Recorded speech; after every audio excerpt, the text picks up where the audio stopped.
आज के homeopathic video में आप सभी होम्योपैथिक प्रेमियों का स्वागत है। आज मैं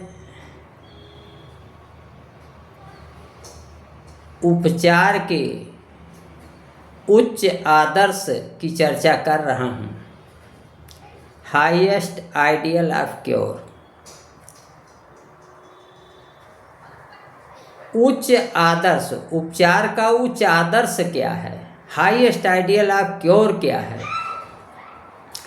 तो हाईएस्ट आइडियल ऑफ क्योर की यह विशेषता है, इसकी कुछ पिकुलियरिटीज हैं, कुछ विशेषताएं हैं।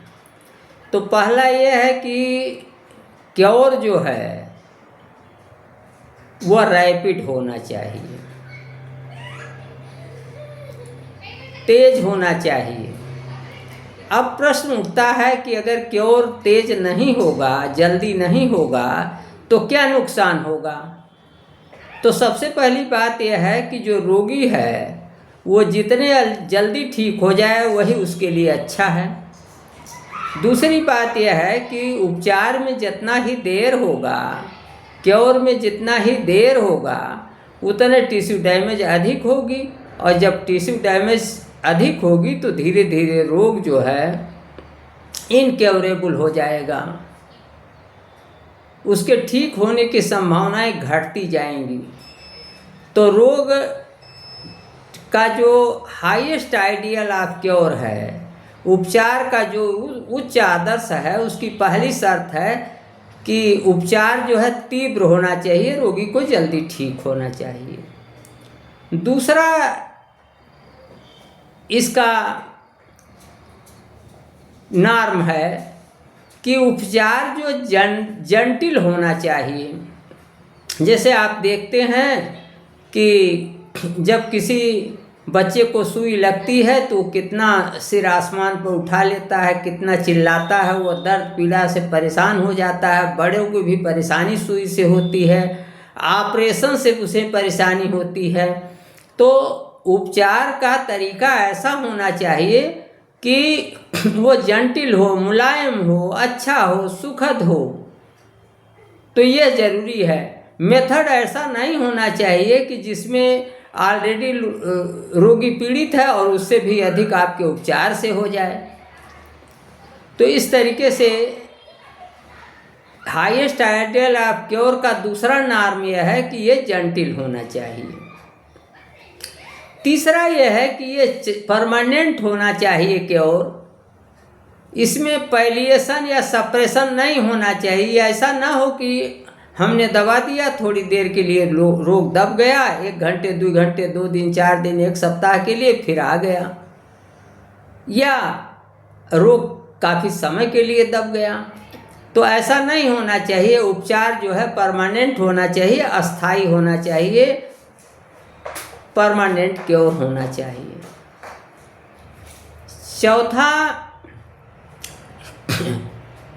वो यह है, चौथा इसका नॉर्म यह है कि इसमें रेस्टोरेशन ऑफ हेल्थ होना चाहिए, यानी स्वास्थ्य की पुनः स्थापना होना चाहिए। न कि जैसे कोई लक्षण है वो लक्षण दूर हो गया रोग का, इतना ही नहीं, लक्षणों के साथ ही साथ आंतरिक रूप से रोगी को स्वस्थ हो जाना चाहिए, रेस्टोरेशन ऑफ हेल्थ होना चाहिए।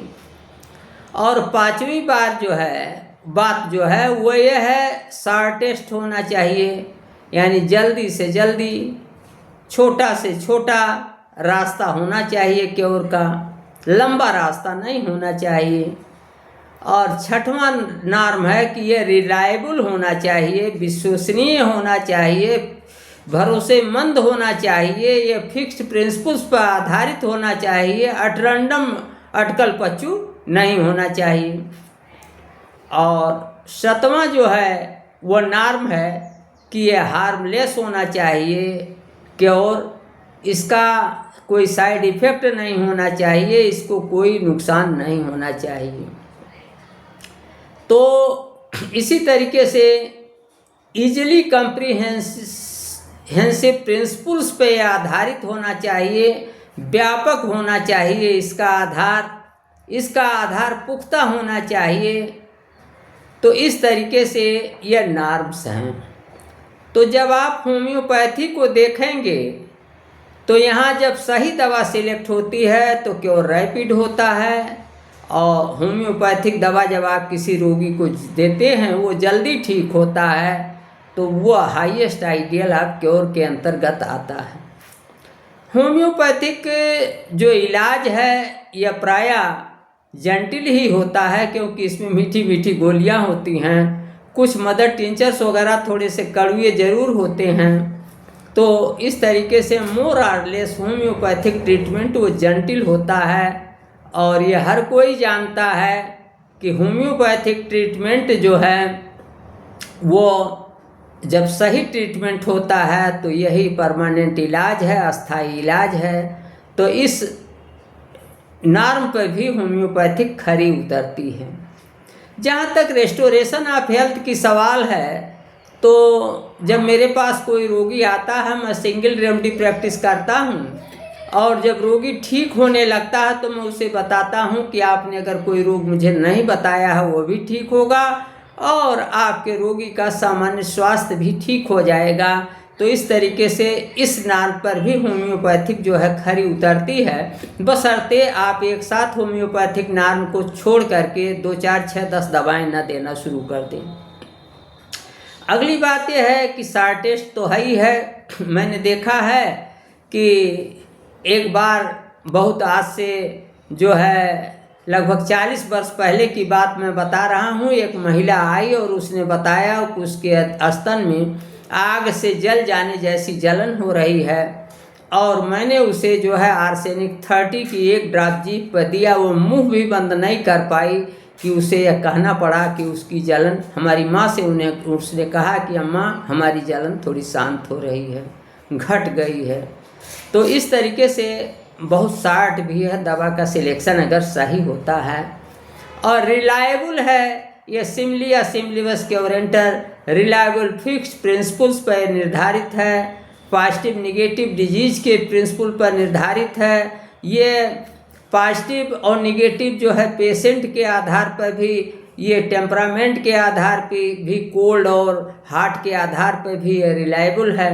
तो इस तरीके से होम्योपैथी जो है is based on reliable principles, और इसमें कोई कहने की बात नहीं है। हर व्यक्ति जानता है कि होम्योपैथिक दवाएं जो है वो हार्मलेस होती हैं, नुकसान नहीं करती हैं, किसी तरीके से नुकसान नहीं करती हैं। इसका कारण होता है कि इसमें औषधियों की सूक्ष्म मात्रा प्रायः होती है, इसीलिए यह हानि रहित होती हैं और इजीली कंप्रिहेंसिबल व्यापक प्रिंसिपल्स पर सिमलिया सिमलेबस क्योरेंटर पर आपके होम्योपैथी का वो होम्योपैथी सिस्टम आधारित है। तो इस तरीके से आप देखेंगे, यदि आप अच्छे होम्योपैथिक प्रैक्टिशनर हैं और सही दवा का चुनाव करते हैं, सिंगल रेमेडी प्रैक्टिस करते हैं, तो प्रायः मोर और लेस 99 केसेज में आपका आइडियल, हाईएस्ट आइडियल आप क्योर के अंतर्गत आप आ जाएंगे और आपको मरीजों से बहुत वाहवाही मिलेगी। तो इस तरीके से जब भी आप इलाज करते हैं तो आपको उपचार के उच्च आदर्श का पालन करना चाहिए, उपचार के उच्च आदर्श को स्थापित करने का प्रयास करना चाहिए, और इसके लिए अपने को तन मन धन से खपा देना चाहिए। इसके लिए यही एक चिकित्सक का महान कर्तव्य है। यदि आप होम्योपैथिक प्रेमी हैं और आपने अभी तक हमारा YouTube चैनल डॉक्टर प्रेम नारायण सब्सक्राइब नहीं किया है तो आज ही सब्सक्राइब करें, अभी सब्सक्राइब करें। वीडियो को अधिक से अधिक लाइक और शेयर करें ताकि नई नई जानकारी आपको मिल सके। होम्योपैथी के प्रति अपना प्यार और विश्वास बनाए रखें, ये जनहित में है। आज के वीडियो में इतना ही, अगले वीडियो में फिर मिलेंगे। नमस्कार, मैं डॉक्टर प्रेम नारायण।